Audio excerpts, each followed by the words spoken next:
l'entretien des patriotes. Bonjour à tous, heureux de vous retrouver. Brigitte Macron, Candace Owens. Enfin, l'épreuve scientifique. ZFE, le retour en douce. Et puis Attal le maire, feu sur Macron. Avant de traiter ces informations et beaucoup d'autres, vous connaissez la coutume sur cette chaîne. Je commence toujours mon entretien par remercier ceux qui m'ont permis justement de le produire, car ils m'ont financé à l'aide des merci rémunérateurs.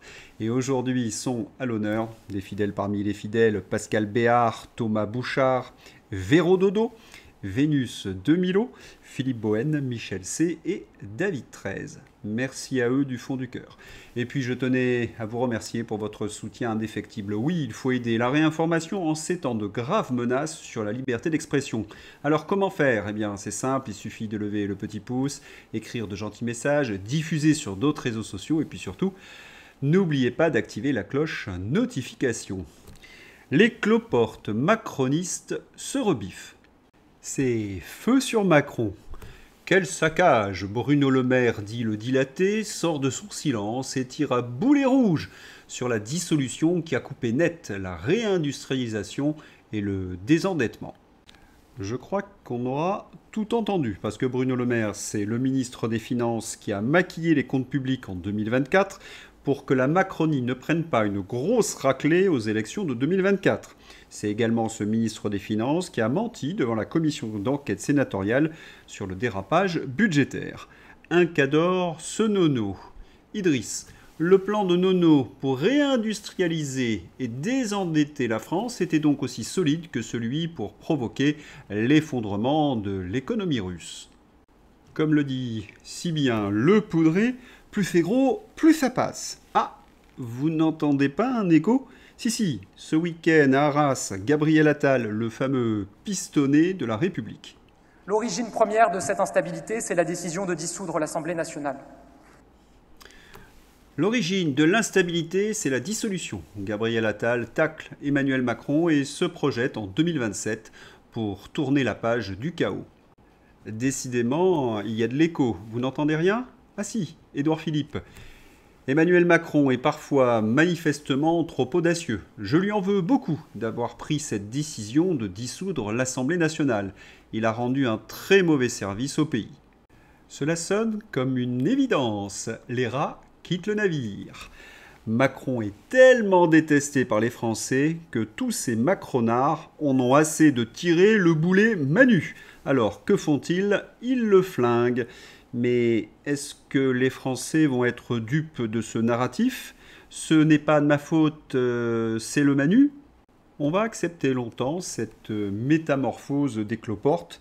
Bon, en tous les cas, c'est l'effervescence chez tous ces parasites européistes. Ils sont donc à la recherche de la majorité perdue. Il y a deux stratégies. Primo, cap à droite avec Marion Maréchal. Rassemblement national, je pense qu'elle doit associer tous les républicains évidemment qui le souhaitent, ça doit associer Reconquête d'Éric Zemmour, Nicolas Dupont-Aignan et peut-être même d'ailleurs une partie du centre droit. Je vais être un peu provocatrice en disant cela, je pense qu'il y a des personnes aujourd'hui, même au sein d'Horizon, qui doivent partager... Marion Maréchal va faire l'union des droites, le Rassemblement national, Reconquête, Nicolas Dupont-Aignan, les LR qui le veulent et des gens d'Horizon, Édouard Philippe. Ce concept d'union des droites est fumeux au possible. Il suffit qu'il précise pour s'en rendre compte. La bataille est entre les mondialistes et les nationaux, qui nécessairement veulent une France souveraine et libre. Très juste, mon cher Philippe. J'ajouterai, quand vous avez Édouard Philippe dans votre camp, Young Leader, Bilderberg, on sait qui derrière tire les ficelles. Second scénario, cap à gauche, avec le Parti Socialiste et Boris Vallaud. Nous sommes en train d'essayer de construire une union de la gauche qui va de Glucksmann à François Ruffin, Clémentine Autain, Aurore Lalucq, affirme Boris Vallaud.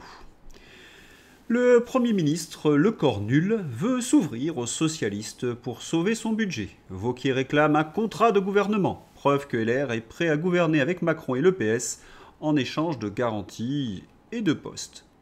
Il y a un petit hic à ce scénario, c'est pour cela que nous n'avons pas de gouvernement depuis 13 jours, c'est que les militants du Parti Socialiste ou des LR n'en veulent pas. Le métier de traître devient compliqué de nos jours. Attention, sondage complètement idiot. 42% des Français seraient satisfaits de Lecornu. Mais satisfaits de son action? Mais de quelle action? Il n'a strictement rien fait. Je crois qu'il faut reformuler la question. Êtes-vous satisfait des manipulations de Lecornu? Pour vous prendre pour des imbéciles, 42% des sondés répondent oui. Un petit exemple, je vous l'ai présenté hier, mais quel foutage de gueule. La caste de pouvoir s'amuse et nous prend vraiment pour des imbéciles. Sur les 1,6 million d'euros dépensés en 2024 pour les moyens des anciens premiers ministres, hors protection policière, le décret de Lecornu va conduire à une économie de 60 000 euros pour les anciens premiers ministres qui n'auront plus droit à un véhicule et chauffeur à partir de 2026. Par contre, les Français vont être taxés, pressés, dépouillés jusqu'au trognon avec le budget Lecornu. Et 42% des sondés disent oui, encore. On rêve. Quant à Macron, j'en ai parlé en début de journal, il est détesté, il a même été flingué par ses anciens lieutenants. Alors il se lance une fois de plus dans une opération de communication de la dernière chance. Il est le sauveur à l'ONU, il est le sauveur de la Palestine. On hésite entre spectacle honteux, grotesque ou ridicule. Regardez-le dans l'avion. Il est très concentré, il stabilote son discours. Sauf que, une mise en scène jusqu'à la dernière seconde pour un discours qu'il n'a certainement pas écrit de sa main. Idiocratie saison OSS 117. Imaginez le général de Gaulle avec un caban Sandro et un stabilo jaune fluo. Et il me semble qu'il y a quelque chose de pire. Macron se met en scène alors qu'il s'agit de guerre et d'atrocité. C'est d'une indécence, le syndrome BHL. Pierre Lelouch. Des volontaires en Ukraine. Il le fait pour exister. En France, il est mort, il n'existe plus. Le pouvoir est passé à l'Assemblée. Même son ancien Premier ministre lui dit de foutre le camp. C'est ce qu'il j'ai écouté le discours d'Arras-hier, c'était une violence rare. Gabriel Attal. Attal, c'est ça, je les confonds. Ils sont tellement inexistants que tu confonds. Peu importe. Pierre Lelouch sur la reconnaissance de l'État de Palestine. Il le fait pour la même raison qu'il a inventé la coalition des volontaires pour l'Ukraine. Il le fait pour exister. En France, il est mort, il n'existe plus. Le pouvoir est passé à l'Assemblée nationale. Même ses anciens premiers ministres lui disent de décamper. Il attrape ce qui reste de la Ve République, le domaine réservé du chef de l'État, pour continuer d'exister. C'est pour cela qu'il multiplie les sommets, qu'il multiplie les conférences, il invente des formules multinationales. Je vais faire la coalition des volontaires sur quelque chose de totalement pipeau. Et pour deux raisons. Un dessin qui résume la situation, la reconnaissance. Voilà, on l'a fait avec dignité. C'est le sens de l'histoire, on est fiers de nous. Et puis, la seconde, c'est le veto américain. La reconnaissance officielle de la Palestine passe nécessairement par la case ONU. Macron le sait bien, et les USA mettront leur veto. En tous les cas, ils l'ont annoncé. Il s'agite Macron sur le sujet uniquement au regard de la politique intérieure et de sa rue arabe. Pisser dans un violon fait à peu près le même bruit. Je voudrais rappeler un point. Ce sont les Américains qui ont le Proche-Orient dans leurs mains et les présidents américains ne bougent pas avant les mi-termes. Oui, il faut les élections de mi-mandat pour que le président américain ait un peu les mains libres pour obtenir quelque chose d'Israël. Et ça, tout le monde le sait, la question du Proche-Orient ne sera pas tranchée avant 2026. Macron et Brigitte font feu de tout bois. Et oui, dans la presse, ils annoncent « Nous avons les preuves scientifiques qui prouvent que Bribri est une femme ». C'est un article de la BBC. Et à l'intérieur, l'avocate du couple présidentiel a déclaré que les témoignages d'experts sont de nature scientifique et que, bien qu'ils ne puissent pas en révéler la nature exacte, à ce stade, l'avocat a déclaré que le couple était prêt à démontrer pleinement, de manière générale et spécifique, que les allégations étaient fausses de Candace Owens. Et il y a même des photos, d'après l'avocat. Lorsqu'on lui a demandé si les Macron fournissaient des photos de Brigitte lorsqu'elle était enceinte ou lorsqu'elle élève ses enfants, l'avocat Claire a répondu que ces photos existaient et qu'elles seraient présentées au tribunal conformément aux règles et normes en vigueur. À la lecture de cet article de la BBC, on se pose bien des questions. Pourquoi ne pas donner ces photographies maintenant? Elles sont anodines, Bribri avec ses enfants. Cela permettrait de clore le dossier. Pourquoi attendre une audience qui risque d'être très périlleuse pour les Macron? Assiste-t-on à une partie de poker menteur avec intimidation? Car il y a un autre article dans la presse, et celui-là attaque Candace Owens. Le scénario optimiste. Owens parvient à limiter les dommages, à réduire les sanctions punitives et à régler la plupart des griefs par un accord avec les Macron. Dans ce cas, elle pourrait quand même devoir payer entre 500 000 et 2 millions de dollars en indemnisation. Sanctions limitées et frais d'avocat. Douleur réelle mais supportable. Scénario catastrophe. Les Macron démontrent la malveillance, prouvent qu'Owens a tiré profit de cette campagne et obtiennent un jugement punitif sévère. Des affaires similaires impliquant des personnalités publiques, comme E.J. Carroll contre Trump ou Depp contre Heard, se sont chiffrées en dizaines de millions de dollars. Si ce schéma se répète, Candace Owens pourrait se retrouver face à une note de 50 millions de dollars ou plus, une fois additionnés dommages punitifs, restitution des profits et frais de justice. Et ce serait sans compter la disparition à long terme de ses sponsors, partenariats et crédibilité. Est-ce une campagne de presse orchestrée pour pousser Candace Owens à jeter l'éponge, d'arrêter ses podcasts contre les Macron? Car selon un expert en droit, ce n'est pas Candace Owens qui va perdre des plumes, mais plutôt les Macron. Régis de Castelnau. Les mâchoires du piège à con. Soit Macron agit comme un particulier, dans ce cas il perd la protection de son immunité de président de la République pour ce litige et peut être soumis à toutes les injonctions et coercitions des idées éventuellement par le juge américain pour assurer l'égalité des armes dans le débat contradictoire. Soit il agit en qualité de chef d'État et la procédure devient juridiquement irrecevable puisqu'il est interdit aux juridictions américaines de trancher des questions relevant des relations internationales. L'action intentée par Le Poudré aux États-Unis contre Candace Owens se heurte donc à une contradiction juridique structurelle. En tant que particulier, il peut agir, mais même s'il y renonce, son immunité pose un gros problème. En tant que chef d'État, il bénéficie de l'immunité, mais rend son action irrecevable. Tout ce petit monde n'est pas sorti des ronces. Et puis, il y a un point qu'il faut rappeler. Amandine Roy, Natacha Ray, Xavier Poussard ont été persécutés sans que le duo des Macron apporte des preuves tangibles ou réfute certaines pièces. Xavier Poussard. Alors que mon enquête, Devenir Brigitte, ne fait pas l'objet d'aucune poursuite judiciaire et que les informations qu'elle contient n'ont jamais été réfutées, je suis mis en examen pour cyberharcèlement par instigation à la demande de Brigitte Macron.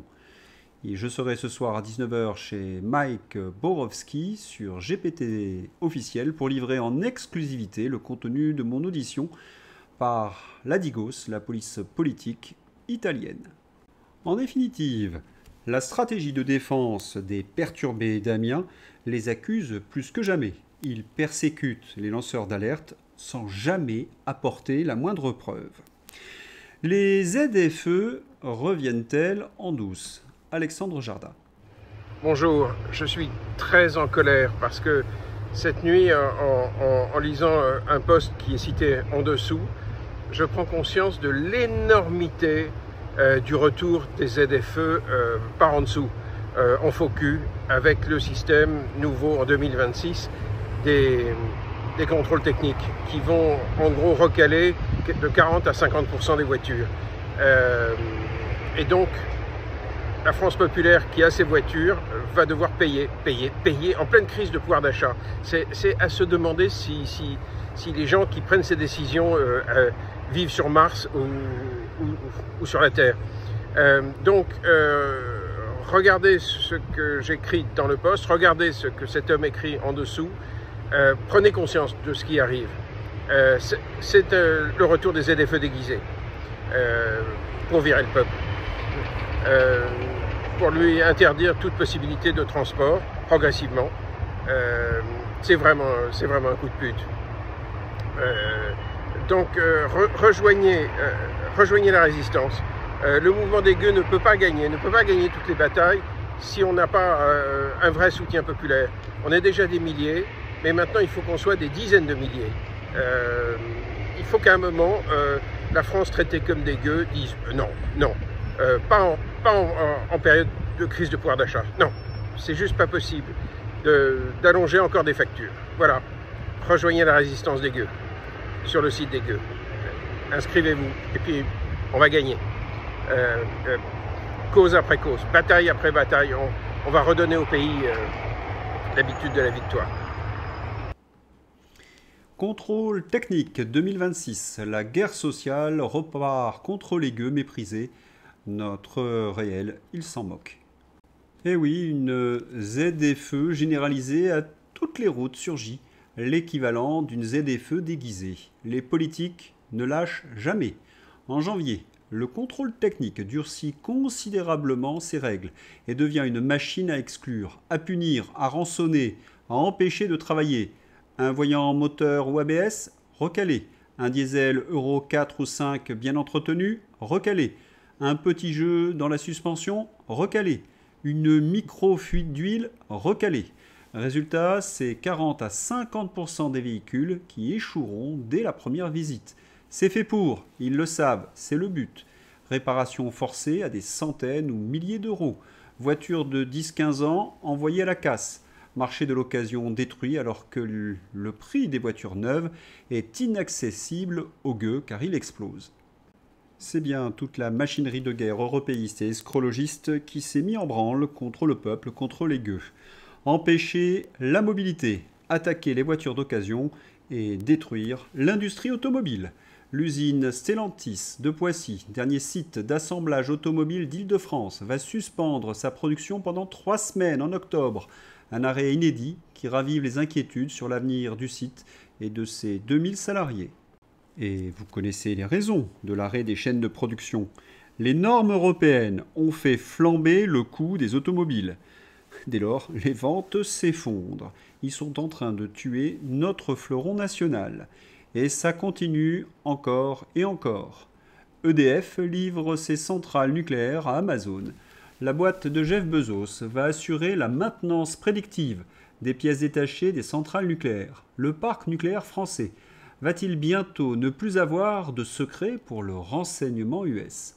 EDF fait appel à Amazon pour gérer une partie des données numériques de son parc nucléaire, un marché à 860 millions d'euros. De quoi faire disjoncter certains cadres qui pointent un problème de cybersécurité. À ce niveau-là de traîtrise, je suis comme la Vénus de Milo. Les bras m'en tombent. Et en même temps, les macroniers, comme je ne cesse de le répéter, annoncent la couleur avec Cocotte Girl, Braun-Pivet. Yael Braun-Pivet confirme que tous les Français vont devoir faire des efforts, notamment les plus fragiles, et qu'elle ne va pas indexer les pensions de retraite. Et il y a, paraît-il, 42% de gens satisfaits de le corps nul. Et dans le même temps, comme toujours avec les macronistes, Paris, fermeture de l'hôtel de ville pendant les journées du patrimoine en raison d'une intrusion de migrants clandestins. Je ne sais pas si on se rend compte de la déchéance de la France et de l'Europe. Dans un pays normal, le clandestin se cache ou au moins se fait discret, sa hantise étant d'être interpellé et expulsé. Ici, il manifeste et exige des privilèges. C'est lunaire. Eh oui, les clandestins savent tellement qu'ils n'ont aucune chance d'être envoyés chez eux qu'ils se permettent d'envahir la mairie de Paris, morts de rire.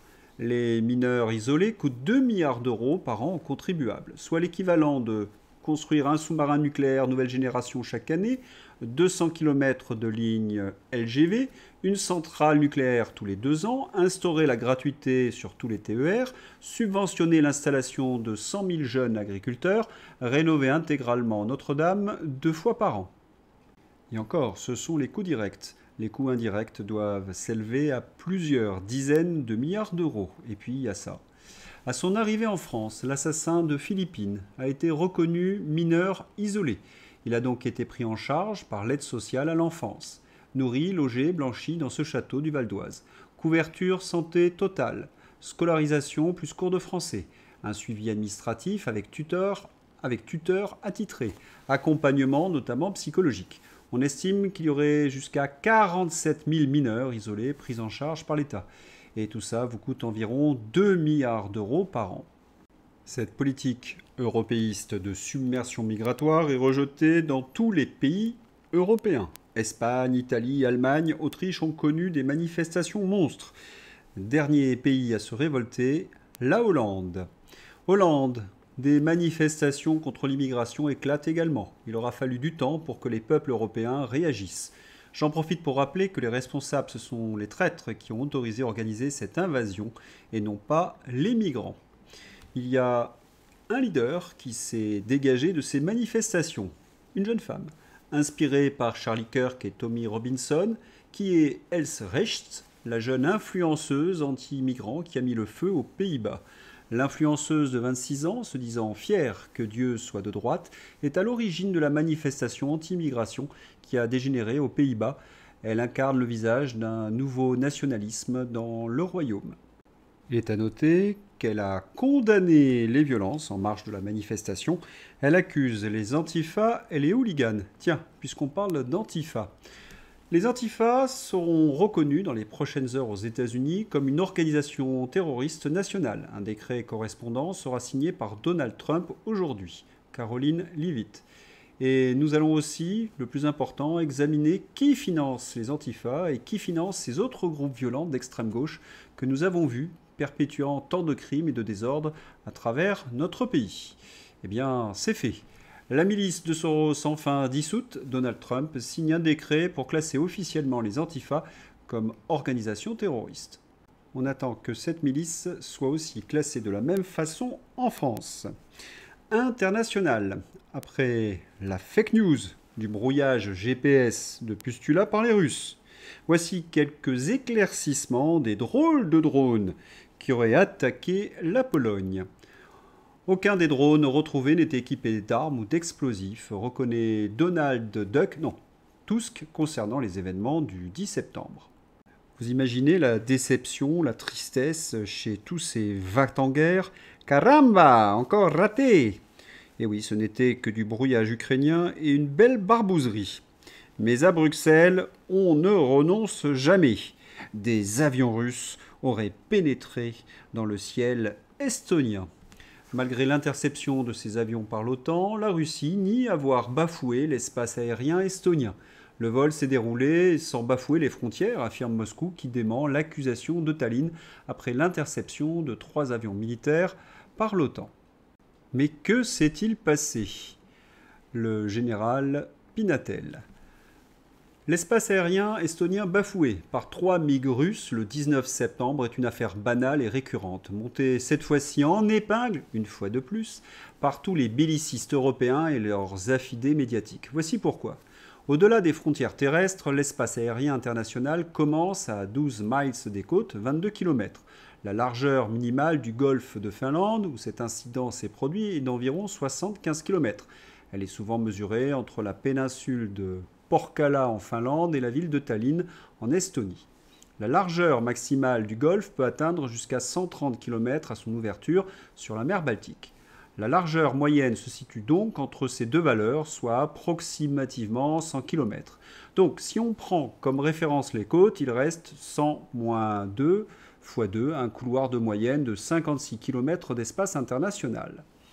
Mais l'Estonie, poussée par l'OTAN, prend désormais en compte les îles qui lui appartiennent, comme l'île estonienne de Vandlou et les îles finlandaises proches, supprimant ainsi tout espace aérien international.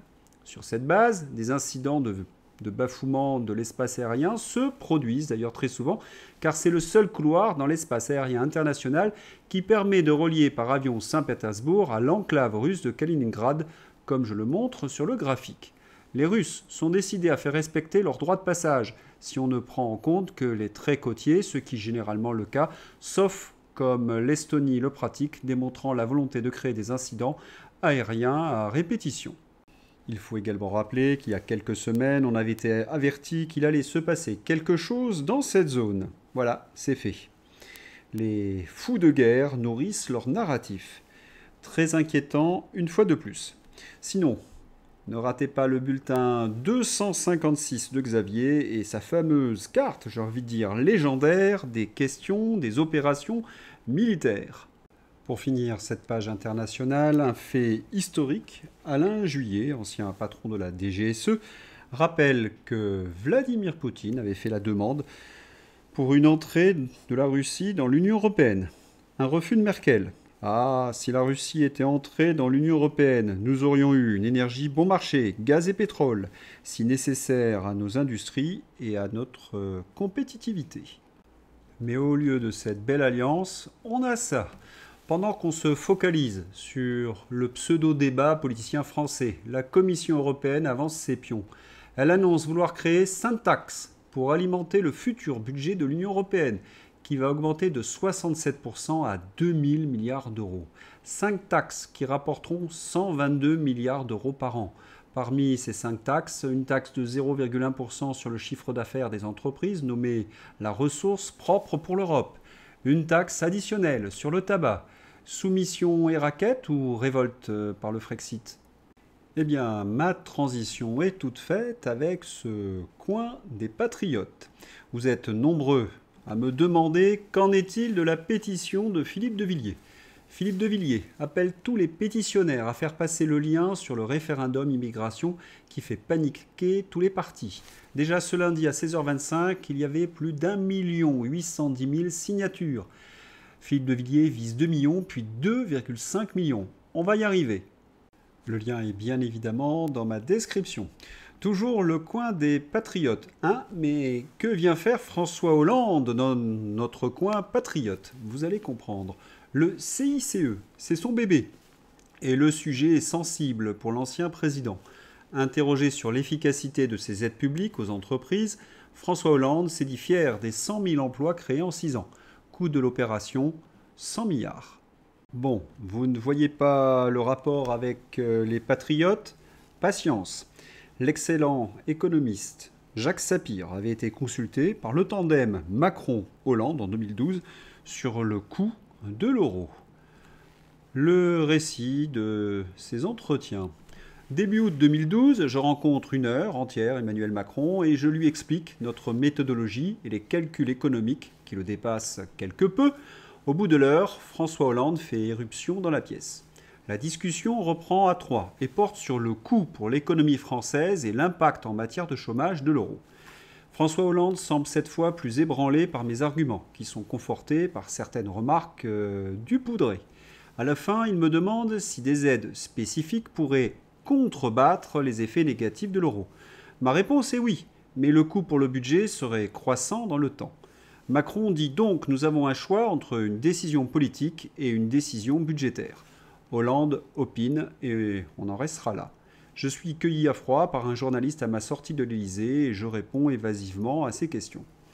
La décision des aides aux entreprises fut donc prise consciemment pour éviter une sortie de l'euro et en connaissance de cause du problème budgétaire qu'elle allait poser.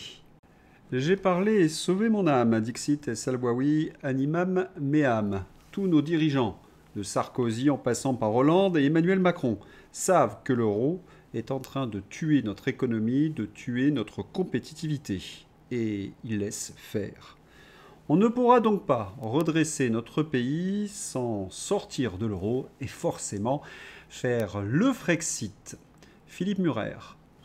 Rappelons que les partis qui se définissent de droite, c'est Reconquête, 4%, LR, 10%.